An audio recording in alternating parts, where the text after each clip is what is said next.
கரும்பு விவசாயிகளுடைய கோரிக்கைகளை அரசு ஏற்குமா இல்லையா என்பதை குறித்து நாம் விவாதித்துக் கொண்டிருக்கின்றோம். திரு ராஜ்குமார் ஐயா, உண்மையாகவே இன்றைக்கு கரும்பு விவசாயிகளுடைய வாழ்க்கை இனிப்பாக இருக்கிறதா? இந்த நிலையிலிருந்து மாறுவதற்கு என்ன பண்ண வேண்டும் என்று நினைக்கிறீர்கள்? கரும்பு விவசாயம் என்பது கிராம பொருளாதாரத்துக்கு ஒரு உந்து சக்தியாக இருப்பது கரும்பு விவசாயம் மற்றும் பால் உற்பத்தி.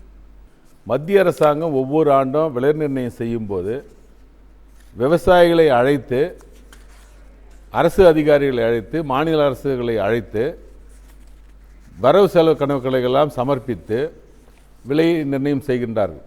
அந்த தேசிய வேளாண் விளைபொருட்களினுடைய விலை நிர்ணய ஆணையம் என்பது ஒரு தன்னிச்சையான ஒரு ஆணையமாக இன்றைக்கு இருந்ததில்லை.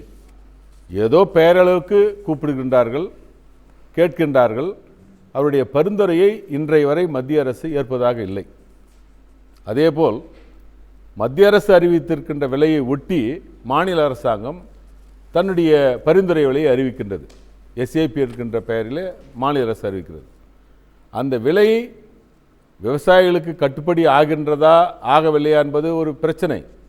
அவர்கள் அறிவிக்கின்ற விலை எங்களுக்கு இன்றைய வரை கட்டுப்படி ஆகவில்லை. ஏனென்று கேட்டால், நாங்கள் உற்பத்தி செய்கின்ற ஒரு டன் கரும்புக்கு ஏறக்குறைய இன்றைய வரை 3500 ரூபாய் என்பது நிர்ணயமான செலவு. அது பல வழிகளே நாங்கள் கேட்டிருக்கின்றோம். விலைவாசிகள் உயர்ந்து கொண்டே இருக்கிறது.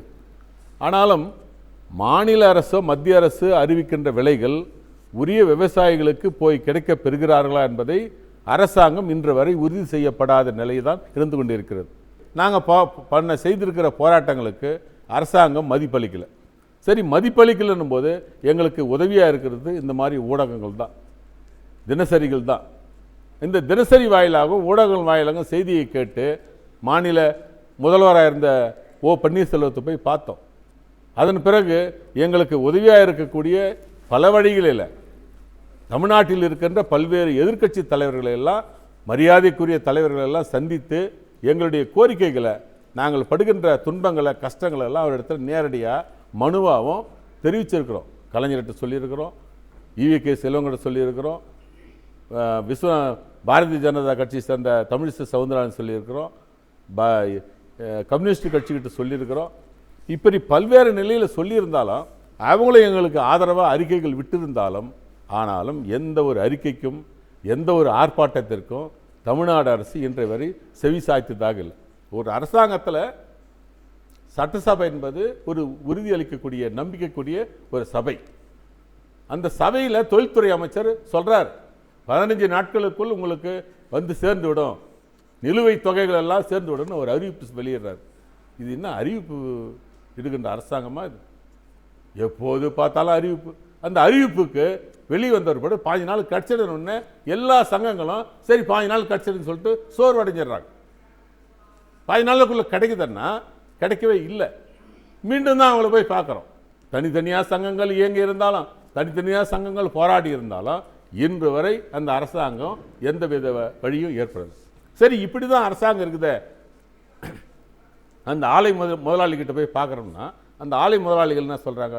நீங்கள் அணிச்சிங்க சர்க்கரை, நீங்கள் அணிச்ச கரும்புக்கு உற்பத்தியாக இருக்கின்ற சர்க்கரை எங்களால் விற்க முடியல. பல்வேறு மாநிலங்களிலிருந்து எங்களுடைய இங்கே தமிழ்நாட்டில் வாட் வரி, அந்த வரி, இந்த வரின்னு போட்டு சர்க்கரையுடைய விலையை உயர்த்திருக்கிறதுனால எங்களால் இங்கே விற்க முடியல அப்படின்றாங்க. சரி, அவங்க விற்க முடியலையோ எங்களுக்கு உரிய தொகை நீங்கள் கொடுக்கணுமா இல்லையான்னு சொல்லிட்டு அவங்கள கேட்கும்போது, நாங்கள் உங்களுக்கு தேவையான எங்கள் சர்க்கரை கூட எடுத்துமோன்னு சொல்கிறாங்க. இது என்ன நியாயம் பாருங்கள். நாங்கள் என்ன சாராயத்தை எடுத்துன்னு வரணுமா?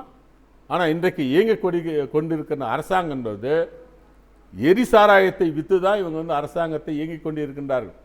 இந்த அரசாங்கம் இயங்குவதற்கு இங்கே அமர்ந்திருக்கின்ற கரும்பு விவசாயிகள் தான் ஒரு உந்து சக்தி. ஆனால் நன்றி மறந்த அரசாங்கமாக இன்றைக்கு இருந்து கொண்டு இருக்கிறது. சரி, திரு ரவீந்திரன் ஐயா, இந்த போராட்டத்தினுடைய அடுத்த கட்டம் என்னவாக இருக்கும்? அரசுக்கிட்ட வந்து நீங்கள் எதிர்பார்க்கறது என்ன? மத்திய அரசு வேறு, மாநில அரசு, ஏன்னா அவங்களுடைய ஒரு நிர்ணயிக்கிற வேலை இருக்குது, இங்கே ஒரு நிர்ணயிப்பது இருக்குது. என்ன எதிர்பார்க்குறீங்க ரெண்டு பேர்ட்டையும்? இன்றைக்கு கரும்பு விவசாயம் என்பது ஒரு நெருக்கடியில் இருப்பதாக பொதுவாக சொல்லப்படுது. இன்றைய நெருக்கடிக்கு என்ன காரணம்? நெருக்கடியினுடைய சுமைகளை யார் சந்திக்கிறார்? இந்த 2 அம்சம் முக்கியமானது. நெருக்கடிக்கு காரணம் மத்திய அரசின் அணுகுமுறை. நெருக்கடியினுடைய சுமைகளை சந்திப்பது நாடு முழுவதும் இருக்கிற கோடிக்கணக்கான விவசாயிகள்.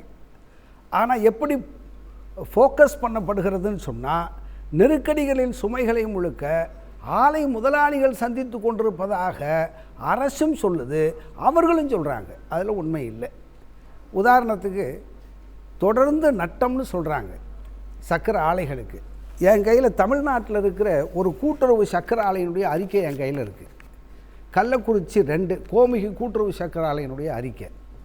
இந்த அறிக்கையில் என்ன அவங்க ஆண்டறிக்கையில் சொல்லியிருக்காங்கன்னா, கடந்த 6 வருஷ காலமாக 2008லிருந்து 2015 வரைக்கும் தொடர்ந்து 6 ஆண்டு காலமாக லாபத்தில் இந்த ஆலை இயங்கி இருக்கிறது. 2500 டன் அரவை திறன் உள்ள இந்த ஆலையில் 4,4 லட்சம் டன் கரும்பை கடந்த ஆண்டு அரைச்சு இந்த 6 வருஷத்தில் 71 கோடி ரூபாய் லாபம் ஈட்டி இருக்கிறோம் என்று அவர்கள் அறிக்கையில் சொல்லியிருக்கிறாங்க. அப்படி இருக்கிற போது இப்போ தமிழ்நாட்டில் தனியார் சர்க்கரை ஆலை EID பாரு 4 யூனிட் இருக்குது, 22 லட்சம் டன் சர்க்கரையை கரும்பு அவங்க அரைக்கிறாங்க. ஒரு நாளைக்கு 22,000 டன் அவங்க கெப்பாசிட்டி. அதில் எப்படி நஷ்டம் வர்றதுக்கு வாய்ப்பு இல்லை. இன்றைக்கு இருக்கிற சூழ்நிலையில் கரும்பு விவசாயிகள் சந்திக்கிற பிரச்சனை என்னன்னா, பண பாக்கி. அவர்களுக்கு கரும்புக்கான கிரைய பணத்தை கொடுக்க வேண்டும்ங்கிறது ஒன்று. நாடு பூரா 20,000 கோடிக்கு மேலே பாக்கி இருக்குது, தமிழ்நாட்டில் 1,200 கோடி பாக்கி இருக்குது.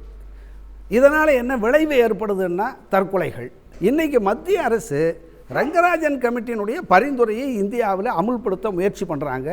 ரங்கராஜன் கமிட்டியினுடைய பரிந்துரையில் 1966 கரும்பு கட்டுப்பாடு சட்டத்தை முற்றாக ரத்து செய்துவிட்டு புதிதாக அவர்கள் சில ஆலோசனைகளை இந்தியாவில் அமுல்படுத்த முயற்சி பண்ணுறாங்க.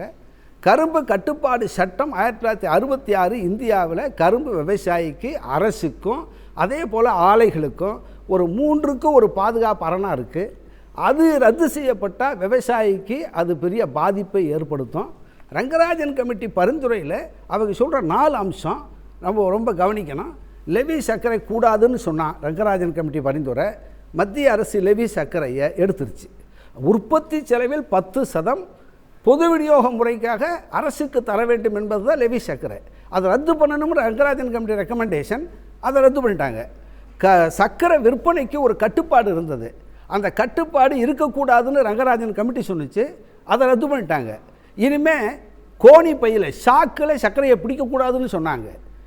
சாக்கு என்பது சணல் விவசாயம், சணல் தொழிலோடு சம்மந்தப்பட்டது. அந்த ரங்கராஜன் கமிட்டி பரிந்துரை சொன்னதிலிருந்து இன்றைக்கி இந்தியா முழுவதும் சர்க்கரை ஆலைகளில் 80% சாக்கு, 80% சர்க்கரை சாக்குக்கு பதிலாக பிளாஸ்டிக் பேக்கில் பிடிக்க ஆரம்பிச்சிட்டாங்க. அப்போ அதுவும் அமலாயிடுச்சு. இப்போது ரங்கராஜன் கமிட்டி பரிந்துரை அடிப்படையில் விலை தீர்மானிப்பதில் இனி மத்திய அரசு விலையையும் தரமாட்டோம் என்று அகில இந்திய சர்க்கரை ஆலை உற்பத்தியாளர்கள் சங்கம் அறிவிச்சிட்டாங்க. இஸ்மா அவங்க அறிவித்தது என்ன சொல்கிறாங்கன்னா, இனிமேல் FRP தரமாட்டோம், சர்க்கரையினுடைய விற்பனை விலையோட கரும்பினுடைய கொள்முதல் விலை இணைக்கப்படணும் அப்படின்னு அவங்க சொல்கிறாங்க. 70% எவ்வளவுக்கு சர்க்கரை விற்கிதோ அதில் 70% கரும்பினுடைய கொள்முதல் விலையாக நாங்கள் கொடுப்போம், மத்திய அரசு சொல்கிற விலையை நாங்கள் இனிமேல் தரமாட்டோம் என்று அவர்கள் அறிவித்திருக்கிறார்கள். இதைத்தான் ரங்கராஜன் கமிட்டி சிபாரிசு பண்ணிச்சு. அதே போல் கரும்பு ஏரியா, ஒரு குறிப்பிட்ட சர்க்கரை ஆலைக்கு இந்த ஏரியாவில் தான் கரும்பை வாங்கணும் அப்படின்னு இருந்தது, அது வேண்டாம். அதே போல் கரும்பை சர்க்கரை ஆலைக்கு பதிவு பண்ண வேண்டாம், விவசாயி விரும்புகிறவங்களுக்கு விற்றுக்கட்டும், சர்க்கரை ஆலை வேணுங்கிற இடத்துல போய் வாங்கிக்கட்டும் என்பது ரங்கராஜன் கமிட்டியினுடைய சிபாரிசு. இது முழுக்க முழுக்க நாடு முழுவதும் இருக்கிற 250 கூட்டுறவு சர்க்கரை ஆலைகளை அழித்துவிட்டு தனியார் கையில், கார்ப்பரேட் நிறுவனங்களின் கையில் மொத்த சர்க்கரை துறையை ஒப்படைக்கக்கூடிய ஏற்பாடு. நாடு முழுவதும் இருக்கிற கோடிக்கணக்கான கரும்பு விவசாயிகளுக்கு இதனால் பாதகம் ஏற்படும். விலை நிர்ணயம் என்ற விஷயத்தில் மத்திய அரசால் நியமனம் செய்யப்பட்ட MS சாமிநாதன் வேளாண் விஞ்ஞானி அவர் பரிந்துரை செய்தார். அவர் பரிந்துரை செய்தது உற்பத்தி செலவில் 50% சேர்த்து நீங்கள் ஒரு பொருளுக்கான உற்பத்தி விலையாக நிர்ணயம் செய்யணும். கரும்புக்கான விலையில் 2,650 ரூபா ஒரு டன் உற்பத்தி செலவுன்னா அதோடு இன்னொரு 1,300 ரூபாயை சேர்த்து 4,000 ரூபாய் என்று நிர்ணயம் செய்ய வேண்டும். அதாவது C2+50 என்கிற ஃபார்முலாவை அவங்க நியமனம் பண்ண கமிட்டி பரிந்துரைத்தது, அதை எடுத்து வச்சுட்டாங்க. ஏன்னா அது விவசாயிக்கு ஆதரவானது. அதை எடுத்து வச்சுட்டு முதலாளிகளுக்கு ஆதரவான ரங்கராஜன் கமிட்டி சிபாரிசை மத்திய அரசு அமுல்படுத்துது என்கிற ஆபத்தான போக்கு இருக்குது. இதை எதிர்த்து இதையெல்லாம் எதிர்த்து ஒரு ஒன்றுபட்ட இயக்கம் என்பது தான் நம்ம இப்போ டிசம்பர் 15 அறிவிச்சிருக்கு கரும்பு விவசாயிகள் மற்ற எல்லாரும் சேர்ந்து. அத்தகைய இயக்கங்களின் மூலம் தான் இதை பின்னுக்கு தள்ள முடியும், கரும்பு விவசாயிகளை பாதுகாக்க முடியும் என்பது நம்முடைய நிலைப்பாடு. நன்றி ஐயா.